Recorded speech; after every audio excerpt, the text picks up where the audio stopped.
नमस्कार, जय हिंद सर्वांना।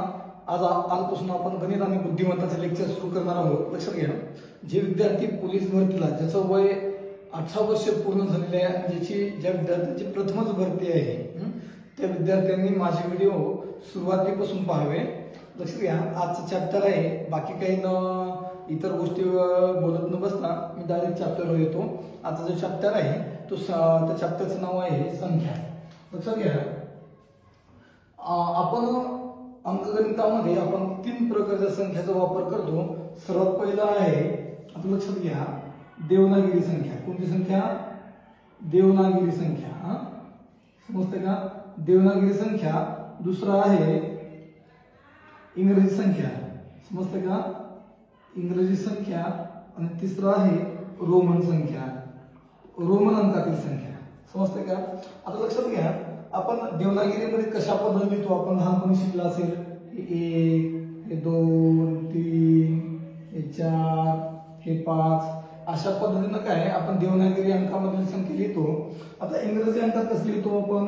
हे 1, हे 2, हे 3, हे 4, हे 5, समजते? आता लक्षात घ्या, तिसरं आपण रोमन अंकातील संख्या, सहसा रोमन अंकातील जी संख्या आहेत ना, त्याचा वापर काय करतो आपण? कमी करतो। समजते? आता फक्त तुम्हाला कुठे दिसतात रोमन अंकातील संख्या? एखाद्या घड्याळीमध्ये टाइम सेट केलेला आहे।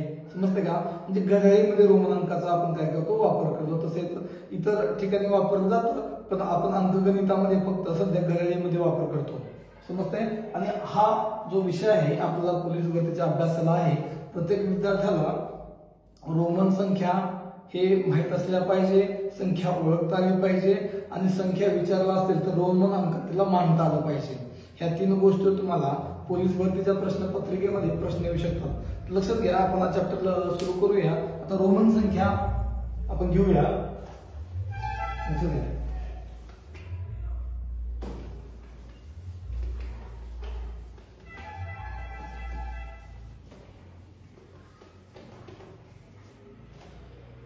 लक्षात घ्या, 3 गोष्टी लक्षात ठेवा। पहिली गोष्ट काय लक्षात ठेवायचं? रोमन संख्या पाहत असताना आता लक्षात घ्या, हे एक उभी रेष आहे। हे उभी रेष म्हणजे काय आहे? एक ह्याची व्हॅल्यू काय आहे? हे एका उभ्या रेषेची व्हॅल्यू किती आहे? 1 आहे। लक्षात घ्या, समजतं का? आता दुसरी गोष्ट आहे, हे जे व्ही आहे ह्याची व्हॅल्यू किती आहे? 5 आहे। हे जे एक्स आहे ह्याची व्हॅल्यू किती आहे? 10 आहे। समजतंय? आता हे जे एल आहे, एल ची व्हॅल्यू किती आहे? 50 आहे। समजते का? हे गोष्टी लक्षात ठेवलं ना, तुम्हाला रोमन संख्या सगळं समजून जाते। समजते का? एल म्हणजे किती? 50। सी म्हणजे लक्षात, सी म्हणजे किती? 100। समजते का? सी म्हणजे किती? 100। डी म्हणजे किती? 500। आणि एम म्हणजे एमची व्हॅल्यू किती आहे? 1000। हे गोष्टी लक्षात ठेवा। आता रोमन संख्याचा एक साधा रूल आहे। रोमन संख्यामध्ये रोमन संख्या सर्वात लहान रोमन संख्या कोणती? 1। समजते का? सर्वात लहान रोमन संख्या कोणती? 1। सर्वात मोठी काय? भरपूर आहेत, आता अनंत पर्यंत आहे रोमन संख्या। समजते का? पण बेसिक गोष्ट तुम्हाला 1000 पर्यंत माहिती पाहिजे। आता लक्षात घ्या, रोमन संख्येचा साधा एक रूल आहे, जेव्हा सर्वात जी छोटी संख्या आहे, सर्वात जी छोटी संख्या आहे ते जर या संख्येपेक्षा एखादी संख्या मोठी असेल आणि तिच्या अलीकडे या संख्येला लिहिली असेल तर वजाबाकी करायचं, आणि ही संख्या जर पलीकडे असेल तर बेरीज करायचं। लक्षात घ्या, आपण सुद्धा दुसरं उदाहरण घेऊ। व्हीची व्हॅल्यू किती आहे? 5 आहे। समजते का? आता व्ही आणि या 1 म्हणजे एका रेषेमध्ये फरक काय? हे 1 जे आहे रोमन संख्येमधलं ह्या व्ही पेक्षा काय लहान आहे। लक्षात घ्या, आता लक्षात घ्या, ह्या व्हीच्या समोर जर हे उभी रेष लिहिली आपण, तर ह्याची व्हॅल्यू किती होते? 6 होते। 5 अधिक 1 म्हणजे ह्या व्हीची व्हॅल्यू किती आहे? 5। समजते? आणि ह्या 1 ची व्हॅल्यू किती आहे? उभ्या एका रेषेची व्हॅल्यू किती आहे? 1। म्हणजे इथं काय होते? बेरीज होते। व्ही म्हणजे 5, 1 म्हणजे अधिक 6 म्हणजे किती व्हॅल्यू होणार याची? 6। आता लक्षात घ्या, ह्या व्हीच्या नंतर म्हणजे व्ही काय? ह्या 1च्या ह्याची व्हॅल्यू काय आहे? व्हीची 5 आहे। या उभ्या रेषेची व्हॅल्यू काय आहे? 1 आहे। समजते? उभा आय ची व्हॅल्यू काय आहे? 1 आहे। ह्याला काय म्हणू आपण? आय। समजते का? ह्याची व्हॅल्यू किती? 1 आहे। जर ह्या मोठ्या संख्येच्या पुढे मोठ्या संख्येच्या पुढे एक किंमत असलेली आय असेल, एक किंमत असलेली आय असेल तर ह्याची व्हॅल्यू किती होईल? 6। आता लक्षात घ्या, आपल्याला 4 लिहायचे आहे। तर 4 लिहायचं असेल तर हे व्ही लिहा, आता लक्षात घ्या व्हीच्या समोर आय असेल तर ते प्लस होईल आणि पाठीमाग असेल तर काही मायनस होईल. समजते का? समजते तुम्हाला? आता लक्षात घ्या पहिल्यांदा काय करा हे व्ही किती आहे मोठी संख्या लिहा 5 मोठी संख्या 5. आता पाठीमागे 1 आहे म्हणजे वजा 1 ह्याची व्हॅल्यू किती 4. हेच तुम्हाला काय रोमन संख्या जर समजून घ्यायचं असेल हे जे सूत्र मी आता सांगितले मोठ्या संख्येचं छोट्या संख्येचं पुढे असेल तर अधिक करा पाठीमागे असेल वजा करा हे जर तुम्ही लक्षात ठेवलं तर तुम्हाला काहीही अवघड जाणार नाही. समजतं का? हे बेसिक आहे. आता आपण पाहूया 1 ते 100 पर्यंत रोमन संख्या लक्षात घ्या. फक्त तुम्हाला साधी गोष्ट सांगतो लक्षात घ्या. आता हे जे आहे ह्याची व्हॅल्यू किती आहे 1. समजते का? हे 2 रेषा ह्याची व्हॅल्यू आहे 2. हे 3 रेषा ह्याची व्हॅल्यू आहे 3. लक्षात घ्या आता ह्याची व्हॅल्यू किती झाली 3. आता आपण 4 पाहायचं आपल्याला 4 लिहित असताना काय करायचं अगोदर काय करायचं व्ही ह्याची व्हॅल्यू किती आहे 5. आता एक उभी रेषा समजते इकडे असतं तर ह्याची व्हॅल्यू किती आहे 6. हे कुठं आहे 5 - 1 अलीकडे आहे 5च्या. समजते का? डाव्या साईडला आहे ह्याची व्हॅल्यू किती असेल 4. समजते? आता हे व्ही म्हणजे ह्याची व्हॅल्यू किती असेल 5. आता व्हीच्या समोर आपण जर एक उभी रेषा मारली अशा पद्धतीनं तर ह्याची व्हॅल्यू किती असेल 6. समजते मित्र? आता व्हीच्या समोर 2 रेषा म्हणजे काय होईल हे व्हीची व्हॅल्यू किती 5 असेल. समजते का? व्हीची व्हॅल्यू 5 असेल आणि हे 2 रेषेची व्हॅल्यू किती 2 म्हणजे 5 अधिक 2 म्हणजे व्हॅल्यू किती असेल तर 60.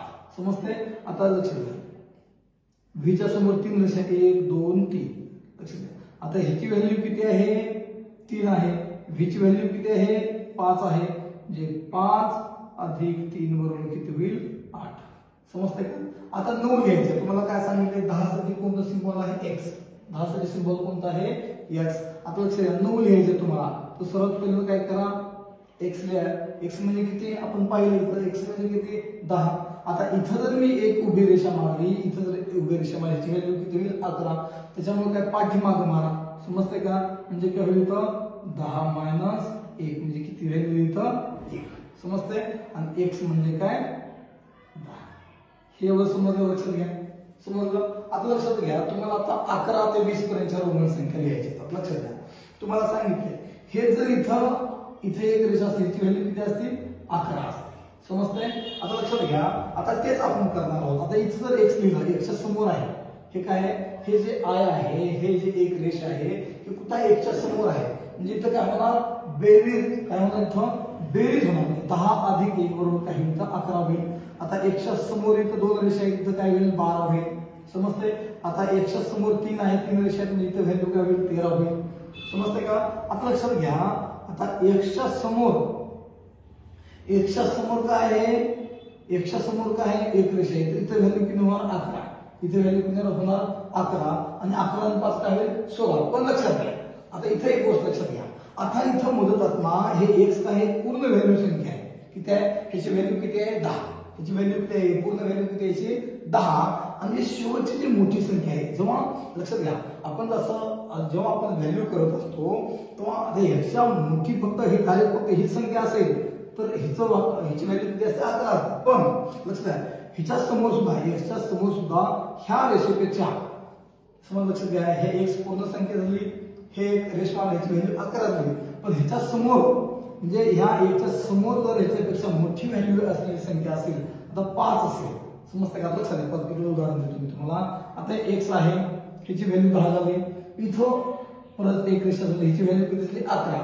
पण लक्षात घ्या ह्याच्या समोर सुद्धा एखादी याच्यापेक्षा जास्त किंमत असली याच्यापेक्षा जास्त व्हॅल्यू असलेली संख्या असेल रोमन संख्या असेल समजा v असेल तर ह्याला काय करायचं ही पूर्ण संख्या असेल आणि ह्या 5 मधून हे एक वजा करायचं म्हणजे काय होईल 10 अधिक समजतं का 5 वजा 1 अशी व्हॅल्यू असेल म्हणजे ह्याची व्हॅल्यू किती असेल 14. समजतं का तुम्हाला? आता ही पूर्ण संख्या आणि ह्या 5 मधून हे 1 वजा करा म्हणजे काय होईल तर 14. समजतं तुम्हाला? आता लक्षात घ्या तेच आहे इथं काय होईल x समजतं का हे 14 समजलं तुम्हाला. आता काय तुम्हाला 15 लिहायचे आहे लक्षात इथं 14 झालं. आता 15 काय x आणि ह्याची व्हॅल्यू 10 आणि ह्याची 5 15. आता लक्षात घ्या हे बघा हे 10 5 15 आणि 16 10 5 15 आणि 16 हे झाली 16 ची व्हॅल्यू. आता इथं x लिहा x म्हणजे 10, 10 आणि 5 15 आणि 2 17 म्हणजे इथं काय होईल 17 येईल. समजतंय? आता तेच परत लिहायचं की 10, 10 आणि 5 15 आणि 3 18 म्हणजे व्हॅल्यू किती येतं 18 येईल. समजतंय तुम्हाला? लक्षात घ्या. आता 19 करायचं, लक्षात घ्या. आता हे x कसं आहे पूर्ण आहे, ह्याचं 10 झालं. लक्षात घ्या. आता हे काय आहे कमी अंक असलेली संख्या, कमी त्याची जी स्थानिक किंमत आहे ती कमी आहे. समजतंय का? आता x ही पूर्ण संख्या झाली, ह्याच्या समोर सुद्धा काय या संख्येपेक्षा एक मोठी संख्या आहे, x म्हणजे 10. लक्षात घ्या. जो या संख्येच्या पुढे याच्या या अंकापेक्षा मोठी संख्या असते तो मोठ्या संख्येतून ही पाठीमागचा जो छोटा अंकवाली संख्या आहे तो वजा करायचा. समजतंय का? आता इथं कशा पद्धतीने लक्षात घ्या. आता इथं कशा पद्धतीने 10 अधिक हे परत झाले 10 वजा 1. समजतंय का? 10 अधिक 10 वजा 1 म्हणजे काय होईल 19 होईल. आणि 20 च्या ठिकाणी काय होईल x अधिक x म्हणजे काय होईल 20. एवढं समजतंय तुम्हाला? समजतं? पुढचं घ्यायचं. आता लक्षात घ्या. आता लक्षात घ्या. फक्त इकडचं जे बेसिक आहे ह्या साईडचं जे बेसिक आहे तुम्ही लक्षात ठेवा. आता आपल्याला तुम्हाला 51 लिहायचं आहे. समजतंय का? तुम्हाला काय किंवा 40 लिहायचं. 40 कसं लिहिणार तुम्ही? लक्षात घ्या. तुम्हाला 50 ला काय सांगितलं मी याला सांगितलंय. तुम्हाला जर 40 लिहायचं असेल तुम्ही या पद्धतीत 1 2 3 4 हे 10 हे 10 10 हे 10 जे किती होईल 10 अधिक 10 अधिक 10 अधिक 10. समजतं? म्हणजे 40. तुम्ही या पद्धतीने सुद्धा लिहू शकता. तुम्ही या पद्धतीने सुद्धा रोमन संख्येमध्ये 40 लिहू शकता. पण पर्यायामध्ये हे जर उत्तर नसेल, या पद्धतीने जर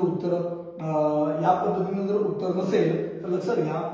आता तुम्हाला सांगितलं l म्हणजे किती 50. l म्हणजे किती 50. जर तुमच्या समोर यांच्या समोर जर x असेल, यांच्या समोर जर x असेल लक्षात घ्या जे काय होईल 50 अधिक 10 बरोबर काय होईल हे 60. तुम्हाला सांगितले एखादी मोठी संख्या आहे, मोठ्या संख्येच्या समोर एखादी छोटी संख्या असेल तिथं काय होते हमेशा बेरीज होते. समजते?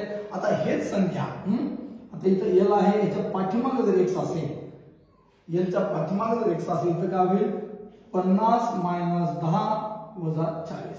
एवढं समजते तुम्हाला? समजते? आता तुम्हाला 55 लिहायचं असेल, तुम्ही काय करा सरळ सरळ l v करा. l म्हणजे याची व्हॅल्यू किती आहे 50, v ची किती आहे 5 आहे म्हणजे इथं किती झाले 55. समजते का? आता तुम्हाला 100 लिहायचे. आता तुम्हाला किती लिहायचे रोमन संख्येमध्ये 100 लिहायचं. आपण 100 ला काय सांगितले c म्हणजे काय सांगितलं आपण 100. c म्हणजे काय आपण सांगितलंय 100. आता तुम्हाला 90 लिहायचं असेल, 90 आणि 100 उदाहरण सांगतो तुम्हाला. आता लक्ष द्या c x असेल, c म्हणजे काय c ची व्हॅल्यू किती आहे 100 अधिक x म्हणजे किती 10. समजतं? म्हणजे किती झालं 110. समजतंय का? आता तेच आता c च्या समोर आहे म्हणजे बेरीज झाली. आता c च्या पाठीमागे असेल x सध्या तर काय c ची व्हॅल्यू किती आहे 100 वजा 1 ची व्हॅल्यू किती आहे 9. पाठीमागे आहे म्हणजे काय होईल वजाबाकी होईल. समजतंय का? पाठीमागे म्हणजे काय वजा होईल. व्हॅल्यू किती उत्तर किती येईल 90. या पद्धतीने तुम्हाला प्रत्येकाला रोमन संख्या 1 ते 100% आल्याच पाहिजे. समजतंय? आता पोलीस भरतीमध्ये कशा प्रकारे प्रश्न येतात ते आपण पाहूया. लक्षात घ्या. आता तुम्हाला ते सांगितलं. आता परत काय व्हॅल्यू पुढची d आहे. आता पुढची व्हॅल्यू किती आहे d. आपण d ला काय सांगितलं d ची व्हॅल्यू किती आहे 500. लक्षात घ्या. आता तुम्हाला 400 लिहायचं असेल, तुम्हाला काय लिहायचं असेल 400 लिहायचं असेल. लक्षात घ्या. तुम्हाला दोन प्रकारे सांगतो. हे d c असेल. d c d ची व्हॅल्यू किती आहे 500, c किती आहे 100 म्हणजे व्हॅल्यू किती होईल 600. समजतंय का? आता d च्या समोर c आहे म्हणून इथे बेरीज झालेली आहे. जर d च्या अगोदर c असेल तर d ची व्हॅल्यू किती आहे 500 वजा 100 जे किती येईल उत्तर इथं 400. समजतंय तुम्हाला? आता तुम्हाला काय करायचं आहे 495 लिहायचं. काय लिहायचं तुम्हाला 495 कशा पद्धतीने लिहायचं. 495 म्हणजे काय dv d ची व्हॅल्यू किती 500 वजा 5 म्हणजे किती इथं 495. कोणतीही संख्या असेल तुम्हाला या पद्धतीने आलेलं पाहिजे. आता लक्षात घ्या. आपल्याला काय करायचं आहे आपल्याला आता समजा 395. आता 395 मांडायचं आपल्याला काय करायचं आहे आपल्याला 395 मांडायचं. लक्षात घ्या. तर 395 मांडत असताना कसं करायचं सुरुवात लक्षात घ्या. 1 2 3 100 अधिक 100 अधिक 100 किती झालं हे 300. ओके ना. आता इथं काय करायचं AC, समजते का? आता इथं व्हॅल्यू कशी लिहायची लक्षात घ्या, 100 अधिक 100 अधिक 100, समजतंय? आता लक्षात घ्या, हे 300 झालं, आता हे 100 मागतो 100, आता हे जे 5 आहे ह्या सी मधून काय करायचं, ह्या सी मधून अलीकडे 5 आहे म्हणून काय करायचं, वजा करायचं, वजा 5, समजतंय का? किती आले हे उत्तर आलं 355. अशा पद्धतीनं रोमन संख्येमध्ये तुम्हाला मांडता आलेलं पाहिजे. आता पुढची संख्या कोणती आहे, m. लक्षात घ्या, आपण m ची व्हॅल्यू किती केलेली आहे, m म्हणजे किती 1000, समजते? आता आपला 900 लिहायचं आहे, m म्हणजे किती 1000, 900 जर लिहायचं असेल आपण काय करणार, लक्षात घ्या, आता m ची व्हॅल्यू किती आहे 1000 आणि c ची किती आहे 100, c ची व्हॅल्यू किती आहे इथं 100. जर c m च्या समोर लिहिलं असेल तर ह्याची व्हॅल्यू किती होईल 1100 होईल, आणि m च्या अगोदर c लिहिलं ह्याची व्हॅल्यू किती 900. अशा पद्धतीनं प्रत्येक पोलीस भरती करणाऱ्या विद्यार्थ्याला रोमन संख्या प्रॉपर समजून घेतलं पाहिजे. आता रोमन संख्या कशा प्रकारे प्रश्न येतात आपण ते पाहूया.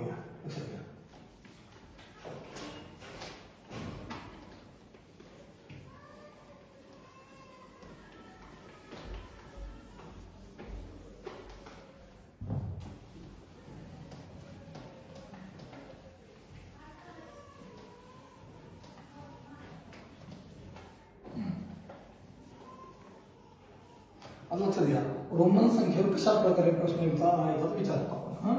आता आपल्याला काय करायचं आहे, एक 65 नावाची संख्या आहे. प्रश्न काय विचारते, 65 या संख्येला रोमन अंकात लिहा. रोमन अंकात ओळखा किंवा लिहा, समजते का? आता तुम्हाला पर्याय पोलीस भरतीला काय पर्याय 4 विचारले जातात. आता नंबर 1 पर्याय आहे, लक्षात घ्या, नंबर 1 पर्याय काय आहे, L.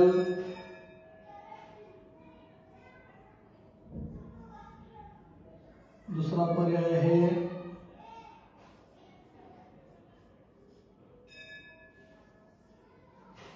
पहिला पर्याय काय LXV, दुसरा पर्याय LXXV, तिसरा पर्याय आहे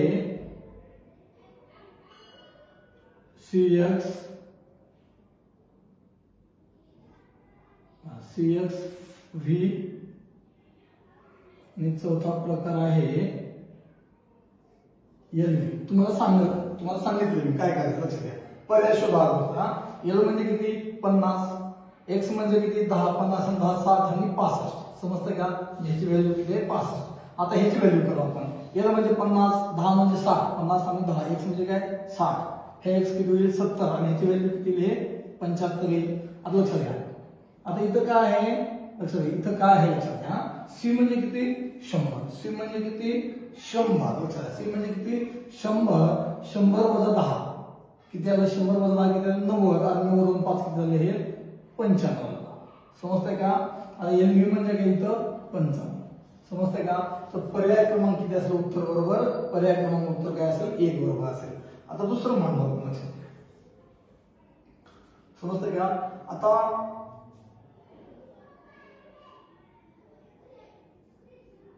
दीडशे, लक्षात घ्या,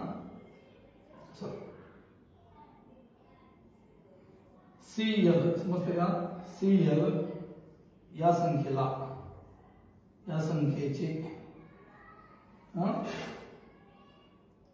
मराठीतील रूप ओळखा. मराठीतील रूप ओळखा म्हणजे आपलं काय करायचं, लक्षात घ्या, आपला रोमन संख्येमधलं मराठीतील देवनागरी लिपीतील, मराठीमधील देवनागरी लिपीतील काय आपल्याला अंक ओळखायचं, लक्षात घ्या. आता लक्षात घ्या, पर्याय क्रमांक 1 आहे 150, पर्याय क्रमांक 2 आहे 150, पर्याय क्रमांक 3 आहे 250, पर्याय क्रमांक 4 आहे 175. समजते का? तर असा जर प्रश्न विचारला असेल, लक्षात घ्या, तर आपलं उत्तर मराठीतील म्हणून लक्षात घ्या. मराठीतील म्हणजे काय, सी म्हणजे 100, एल म्हणजे 50, उत्तर काय असेल पर्याय क्रमांक 3. आता लक्षात घ्या, लक्षात घ्या मित्र हो, लक्षात घ्या.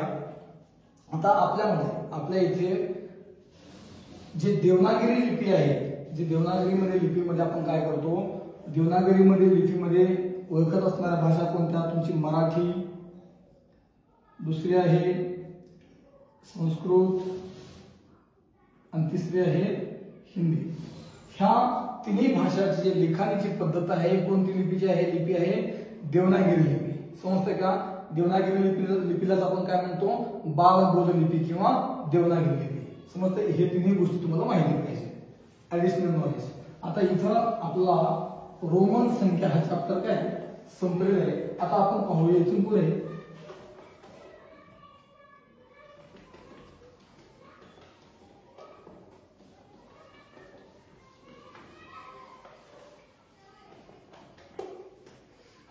आता इथून पुढचा चॅप्टर पाहूया आपण संख्या.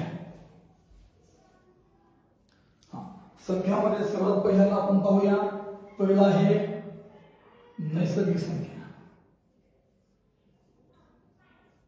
नैसर्गिक संख्या. आता नैसर्गिक संख्या कोणत्या संख्येला म्हणायचं लक्षात घ्या. नैसर्गिक संख्या कोणत्या संख्येला म्हणायचं, ज्या संख्येचं अस्तित्व आहे त्या संख्येला काय म्हणायचं, नैसर्गिक संख्या. नैसर्गिक संख्या कुठून सुरू होते लक्षात घ्या. नैसर्गिक संख्या ही एक या अंकापासून सुरू होते. 1 2 3 4 5 10 100 लाख कोटी 10 कोटी अब्ज खरव निखरव. समजते का? म्हणजे सर्वात लहान जी नैसर्गिक संख्या आहे, सर्वात लहान नैसर्गिक कोणती संख्या आहे, सर्वात लहान नैसर्गिक संख्या ही काय आहे, 1 आहे. आणि सर्वात मोठी जी नैसर्गिक संख्या आहे ती अनंत आहे, ती सांगता येत नाही. समजते का? ती काय आहे, अनंत आहे. ती नैसर्गिक संख्या आपल्याला सांगता येत नाही. समजते का? आता लक्षात घ्या, दोन नैसर्गिक संख्याचा गुणाकार, दोन नैसर्गिक संख्याची बेरीज वजाबाकी गुणाकार आणि भागाकार ही काय असते, नैसर्गिक संख्या असते. लक्षात घ्या, दोन नैसर्गिक. आता लक्षात घ्या, 3 गुणिले 6 घ्या, 2 गुणिले 3 घ्या, व्यतिरिक्त 6. हे 6 सुद्धा काय आहे, एक नैसर्गिक संख्या आहे. समजते का? म्हणजे दोन नैसर्गिक संख्याचा वजाबाकी बेरीज गुणाकार आणि भागाकार ही हमेशा काय असते, नैसर्गिक संख्या असते. काय असते, हमेशा नैसर्गिक संख्या असते. समजते का?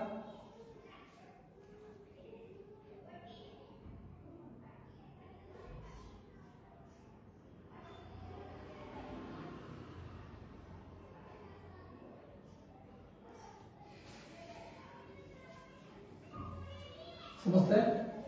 लक्षात नैसर्गिक संख्या समजलं तुम्हाला, 1 2 3 4 5 समजते. आता दुसरी संख्या आहे पूर्ण संख्या. लक्षात घ्या, पूर्ण संख्येमध्ये आणि नैसर्गिक संख्येमध्ये एवढाच फरक आहे. नैसर्गिक संख्या जी आहे ते 1 पासून सुरुवात होते आणि नैसर्गिक संख्या 1 पासून सुरुवात होते आणि पूर्ण संख्या 0 पासून सुरुवात होते. 0 1 2 3 4 5 समजतंय का? लक्षात घ्या. तुम्हाला परत एकदा सांगतो एक गोष्ट. नैसर्गिक संख्या, दोन नैसर्गिक संख्याचा बेरीज गुणाकार आणि भागाकार, फक्त 3च. सॉरी, बेरीज वजाबाकी आणि गुणाकार. दोन नैसर्गिक संख्याचा बेरीज वजाबाकी आणि गुणाकार. बेरीज वजाबाकी आणि गुणाकार हे काय असते, नैसर्गिक संख्या असते. समजते का? पूर्ण संख्या, नैसर्गिक संख्या कुठे सुरुवात होतात, 1 पासून सुरू होतात. सर्वात लहान नैसर्गिक संख्या जी आहे ती 1 आहे. पूर्ण संख्या जी आहे ते 0 पासून सुरुवात होतात. 0 पासून 1 2 3 4 5 6 अनंत, इन्फिनिटी. इन्फिनिटी म्हणजे काय, अनंत, अनिश्चित. समजते का? आणि सर्वात लहान जर पूर्ण संख्या म्हणलं तर किती असेल, 0 असेल. सर्वात मोठी, सर्वात लहान नैसर्गिक संख्या म्हणून असेल तर 1 असेल. एवढं समजतंय तुम्हाला? आता पुढची संख्या, तिसरी संख्या आहे पूर्णांक संख्या. काय आहे तिसरी संख्या? पूर्णांक संख्या. लक्षात घ्या. आता पूर्णांक संख्येमध्ये काय आहे, पूर्णांक संख्या समजून घेताना आपण एक संख्या रेषा काढू. समजते का? ही काय एक संख्या रेषा आहे. समजते का? ही काय संख्या रेषा आहे. संख्या रेषा इथं काय 0 आहे, इथं 1 2 3 4 5 6 इथे काय -1 -2 -3 -4 -5 आणि -6. लक्षात घ्या ही जी रेषा आहे ही रेषा काय अनंत आहे, अमर्यादित आहे. आता ह्या संख्या रेषेमध्ये 1 2 3 4 5 6 7 8 10 100 200 500 कोटी 10 कोटी अब्ज दशाब्ज दशाब्ज एक असली इकडचं जे उजव्या साईडला जाईल जे बाण दाखवलं इकडं हे अनंत असतील. आता तसं ही संख्या काय आहे या साईडला -1 -2 -3 -10 -100 -लाख -10 लाख कोटी अंत खरव निखरव अमर्यादित अनिश्चित. समजते का संख्या रेषा काय आहे अमर्यादित आहे. लक्षात घ्या संख्या रेषेचा जो मध्यबिंदू आहे तो काय आहे 0 आहे. समजते का. आता लक्षात घ्या एक ही संख्या रेषा समजत असताना ही संख्या रेषा समजून घेत असताना आपण 3 गोष्टी लक्षात ठेवूया. आपल्याजवळ 3 व्यक्ती आहेत ए बी आणि सी. लक्षात आपल्याजवळ 3 व्यक्ती आहेत ए बी सी. समजा तो व्यक्ती ए बी आहे. लक्षात घ्या आता ह्याच्या संख्या रेषेमध्ये तिच्या जे उजव्या साईडला संख्या आहे तिथे हे कशा आहेत धन 1 धन 2 धन 3 धन 4 धन 5 धन 6. डाव्या साईडच्या संख्या कशा आहेत -1 -2 -3 -4 -5 आणि -6. समजतं तुम्हाला. लक्षात घ्या आता लक्षात घ्या आता धन आणि ऋण मध्ये नेमकं काय आहे धन आणि ऋण काय नेमकं काय आहे लक्षात घ्या. आता माझ्या खिशामध्ये 10 रुपये आहेत. माझ्या खिशामध्ये किती रुपये आहेत 10 रुपये आहेत. त्या 10 रुपयाचं काय अस्तित्व आहे. समजतं का माझ्या खिशामध्ये 10ची नोट आहे. माझ्या खिशामध्ये पेन आहे. माझ्या खिशामध्ये एक किमती वस्तू आहे. त्या वस्तूचं काय आहे अस्तित्व आहे. अस्तित्व जिथं आहे जिथं अस्तित्व आहे जिथं रिअल मध्ये हे पेन आहे माझ्या खिशामध्ये हे काय ऋण धन आहे. समजतंय का. आता मी दुसऱ्याचं पेन देणे लागतो माझ्या खिशात. आता मला गोम्याला म्हणजे आता मी ए आहे तर ह्या बीला मला काय एक पेन देणं लागतो. माझ्या खिशात पेन आहे का पण मला ती पेन त्या व्यक्तीला द्यायची आहे. म्हणजे काय माझ्याकडे एक पेन देणं आहे. माझ्यावर एक पेन कर्ज आहे ऋण आहे. ऋण म्हणजे काय कर्ज म्हणजे माझ्याजवळ एक पेन दुसऱ्याला देणं आहे तर माझ्या खिशात आहे का आता ते नाही म्हणजे ते काय ऋण. समजतं का तुम्हाला. धन म्हणजे काय तुमच्या खिशात त्या पैशाचं अस्तित्व असणं म्हणजे धन आणि ते एखाद्या व्यक्तीचं देणं तुम्हाला लागत असेल. समजा 10 रुपये मला या बी या व्यक्तीचं द्यायचं असेल पण माझ्या खिशात 10ची नोट आहे का नाही फक्त देणं आहे माझं कर्ज आहे. माझं म्हणजे माझ्यावर किती रुपये आहे तर ऋण 10 रुपये कर्ज 10 रुपये आहे माझ्यावर. ऋण म्हणजे काय कर्ज 10 रुपये आहे. माझ्या खिशात 10ची नोट असेल तर ती काय झाली धन 10 रुपये असेल. माझ्यावर कर्ज असेल 10 रुपये तर ऋण 10 असेल. आणि लक्षात घ्या आणि हे सी एक व्यक्ती त्याचे 0 रुपये. 0 म्हणजे काय त्याला कोणाचं कर्ज पण नाही आणि त्याच्या खिशात पण नाही. आता ह्या 3 गोष्टींना आपण 3 धरून लक्ष घ्या. आता हे ए हा व्यक्ती कसा आहे त्याच्याकडे 10 रुपये आहेत. समजते का. बी या व्यक्तीकडे काय आहे -10 रुपये आणि सी या व्यक्तीकडे 0 रुपये. समजते का. आता लक्षात घ्या आता या तिघाला पण 100 रुपये कमवायचे असतील. या तिघाला पण 100 रुपये कमवायचे असतील. या तिघाला पण 100 रुपये कमवायचे असतील तर लक्षात घ्या ह्या व्यक्तीला जर 100 रुपये कमवायचे असतील तर ह्याला फक्त काय करेल 90 रुपये कमवावं लागेल म्हणजे ह्याच्या खिशात 100 होतील. बरोबर आहे ना. याच्या खिशात जर 100 रुपये तुला बनवायचे असतील ऑलरेडी त्याच्या खिशात 10 रुपये त्याला किती रुपयाची गरज असेल 90 रुपयाची गरज असेल. आता बी या व्यक्ती ह्याच्यावर अगोदर 10 रुपये कर्ज आहे. ह्याच्यावर काय अगोदर 10 रुपयाचं कर्ज आहे आणि मग ह्याला 100 रुपये तयार करायचे असतील तर ह्याला काय करायला लागेल खिशात जर 100 रुपयाची नोट ठेवायचं असेल तर ह्याला 110 रुपये कमवावं लागेल. बरोबर आहे ना. जर ह्याला 100 रुपये खिशात ठेवायचं असेल आणि ह्याच्यावर अगोदर 10 रुपयाचं कर्ज असेल तर ह्याला खिशामध्ये किती रुपये ठेवावं लागेल तुम्हाला 110 रुपये कमवावं लागेल. 10 रुपये लोकांचे घेतले जे कर्ज आहे जे ऋण आहे ते द्यावं लागेल तेव्हा ह्याच्या खिशात 100 येतील. समजते. आणि ह्या व्यक्तीला 100 रुपये कमवायचं असेल तर डायरेक्ट 100 रुपये कमवावं लागेल. आता लक्षात घ्या हे काय आहे धन हे बी काय आहे ऋण आणि हे सी काय 0 आहे. लक्षात घ्या हे 3 व्यक्तीकडे काय आहे हे इकडे काय आहे हे धन 10 रुपये ह्याच्याकडं बी कडे काय आहे ऋण आहे कर्ज 10 रुपये ह्याच्यावर सी कडे काय 0 रुपये. आता लक्षात घ्या ह्या एबीसी मध्ये आता एबीसी जर संख्या असेल याच्यामध्ये मोठं कोण असलं सर्वात मोठं कोणतं असेल लक्षात घ्या हे ए हे बी आणि हे सी ह्या 3 संख्या आहेत. समजतं का. तर हे धन ए ऋण बी आणि सी म्हणजे 0 ह्याची व्हॅल्यू किती आहे 0. समजते का. हे तुमचं अगोदर मी हे धन लिहितो हे ऋण आणि ते 0. समजतंय तुम्हाला. आता लक्षात घ्या आता मला सांगा तुम्ही आता याच्या खिशात नोट आहे तुम्हाला सांगितलं. समजतंय का. याच्या खिशात नोट आहे आणि बी वर कर्ज आहे म्हणजे कोण श्रीमंत असेल रे हा ए वाला श्रीमंत असेल म्हणजे ए काय असेल ऑलवेज ए काय असेल ह्या बी पेक्षा ए काय असेल ह्या बी पेक्षा काय असेल मोठा असेल. ए काय असेल हे बी पेक्षा मोठा असेल, बरोबर आहे. आता लक्षात घ्या, आता बी आणि सी मध्ये तुलना करू. तुम्हाला सांगितलं मी आता या जर 100 रुपये बी आणि सी ला कमवायचं असेल तर बी वर 10 रुपये कर्ज असल्यामुळे 110 रुपयाचं काम करावं लागेल त्याला. सी ला काय करू, फक्त 100 रुपयाचं काम करावं लागेल. समजतंय का? म्हणजे इथं सुद्धा लक्षात घ्या, आता इथं जर आपण ह्या तिघाची तुलना केली तर एक आहे हे बी पेक्षा मोठा आहे. तसंच लक्षात घ्या, आता इथं ह्या दोघांची जर तुलना केली तर काय होईल, सी मोठा आहे बी पेक्षा, म्हणजे सर्वात लहान काय असेल, बी असेल. सर्वात लहान काय असेल, बी असेल. म्हणजे ए बी पेक्षा मोठा असेल आणि बी पेक्षा सी सुद्धा मोठा असेल. म्हणजे लक्षात घ्या काय होईल, इथं ए मोठा आहे कोणापेक्षा मोठा आहे, सी पेक्षा. समजते? आणि सी आणि लक्षात घ्या, ए कोणापेक्षा मोठा आहे, सी पेक्षा. आणि या दोघांपेक्षा लक्षात घ्या, या दोघांपेक्षा सर्वात लहान कोण आहे, बी. म्हणजे बी काय आहे, बी आणि सी ची तुलना केली तर या बी पेक्षा सी मोठा आहे आणि सी आणि ए मध्ये तुलना केली तर ए मोठा आहे. म्हणजे ह्या बी पेक्षा ह्या बी पेक्षा काय आहे, सी आणि ए काय हे दोघे काय आहेत, मोठे आहेत. समजतं का? तेच आपण आता संख्या रेषेमध्ये समजून घेणार आहोत. लक्षात घ्या.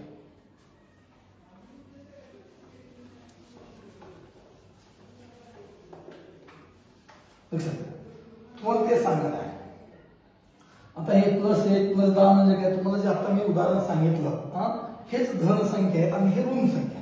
समजतं का?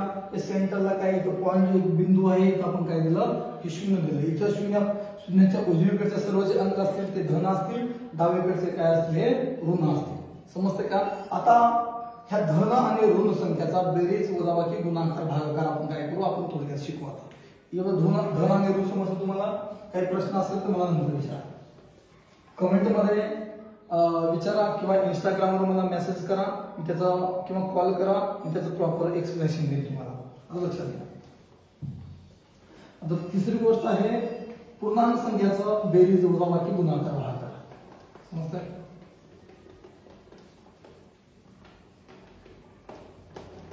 लक्षात घ्या, आपण धन आणि जे ऋण संख्या आता पहिले आपण त्याचं काय करू, बेरीज आणि वजाबाकी करू. आता एक साधा नियम आपण लक्षात घ्या. एक साधा नियम लक्षात घ्या. दोन जर एक धन संख्या आणि दुसरी जर धन संख्या असेल त्याची हमेशा काय होते, बेरीज होते. काय होते, दोन धन संख्येची बेरीज हमेशा काय होते, धन संख्या असते. लक्षात घ्या, एक धन संख्या आहे आणि एक ऋण संख्या आहे.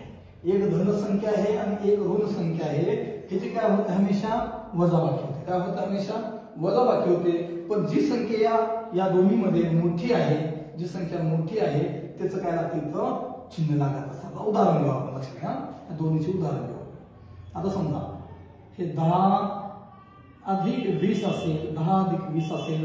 हे 10च्या इथं पाठीमाग काय, म्हणजे धन संख्येला चिन्ह लिहायची गरज नाही. इथं पाठीमाग चिन्ह काही नाही, म्हणजे काय इथं धनच आहे. लक्षात घ्या. आणि लक्षात घ्या, आता हे दोन्ही संख्या काय आहेत, धन संख्या. इथे पाठीमाग नाही म्हणजे काय, धनच आहे. आता दोन धन संख्येची बेरीज काय, ते हमेशा धन संख्या. धन संख्या म्हणजे अधिक 30. आता लक्षात, धन संख्येला हे अधिकचं चिन्ह लिहायची गरज नाही. समजते? आता लक्षात घ्या. आता एक धन संख्या आहे, एक ऋण संख्या. लक्षात घ्या, ह्याची काय होते, हमेशा वजाबाकी होते. समजते? आता लक्षात घ्या, पहिली संख्या आपण 10 घेऊ, वजा 20 घेऊ.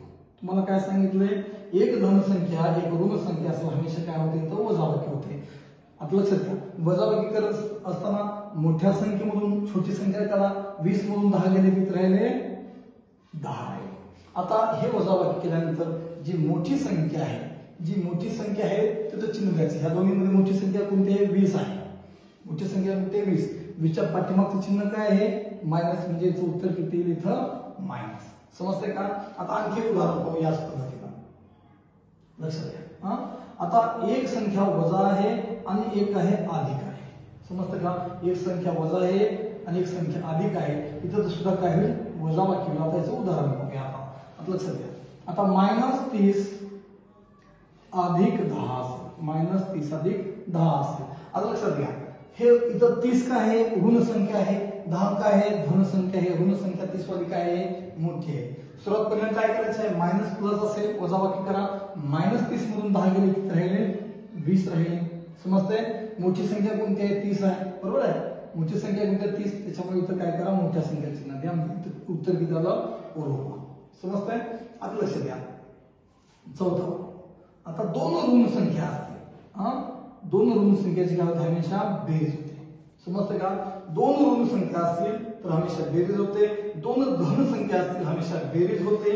एक अधिक आणि एक वजा म्हणजे एक ऋण संख्या, एक धन आणि एक ऋण असेल तर हमेशा काय होते वजाबाकी होते आणि चिन्ह कोणतं लागते मोठ्या संख्येला लागतं. एक वजा आणि एक अधिक संख्या असेल तर हमेशा वजाबाकी होते, चिन्ह कोणत्या मोठ्या संख्येला लागतं. आणि दोन ऋण संख्या असतील त्याची हमेशा काय होते बेरीज होते, पण चिन्ह कोणत्या संख्येस लागतं मोठ्या संख्येला. लक्षात घ्या. आता लक्षात -30 अधिक आता लक्षात -30 अधिक दोन चिन्ह एकत्र वापरायचे नाही तर दुसऱ्याला काय करायचं कंस करायचं. समजतं का? -40. समजतं का? बरोबर. आता लक्षात घ्या. तुम्हाला सांगितलं जिथं अधिक आणि वजा असतो, जिथं अधिक आणि वजा आहे तिथं काय होणार ते वजा होणार. समजतं का? जिथं अधिक आणि वजा आहे तिथं काय होणार वजा होणार. म्हणजे इथं काय होईल हे अधिक आता हे सोडून घ्या कसं तुम्ही -3 हे अधिक वजा का होईल इथं अधिक वजा का होईल वजा -40. समजते का? आता इथं तुम्हाला काय सांगितले दोन ऋण संख्या आहे त्याची काय होते हमेशा बेरीज होते. -30 आणि -40 ह्याची बेरीज किती येईल 70 येईल. मोठी संख्या कोणती आहे 40 आहे, ह्याचं चिन्ह कोणतं आहे तो ऋण आहे, लाव ऋण. समजते का? या पद्धतीनं धन आणि ऋण संख्याची बेरीज आणि वजाबाकी केली जाते. आता आपण या दोन्ही संख्येचा आपण काय करू गुणाकार आणि भागाकार. समजते? 4 नियम समजले. आता 5वा नियम लक्षात घ्या. आता दोन धन संख्याचा गुणाकार. आता समजा 5 लक्षात घ्या एक धन संख्या आणि दुसरी धन संख्या याचा गुणाकार तर हमेशा काय होतो गुणाकार धन येतो. म्हणजे 5 धन 5 गुणिले धन 6. इथं काय सिंबॉल नाही म्हणजे अधिकचं चिन्ह असलं लक्षात. इथं काय सिंबॉल नाही म्हणजे अधिकचं चिन्ह आहे, इथं काही सिंबॉल नाही म्हणजे अधिकचं चिन्ह आहे. जर ऋण असेल तर सिंबॉल द्यायचा. समजतं का? चिन्ह द्यायचं नाही तर चिन्ह द्यायची गरज नाही.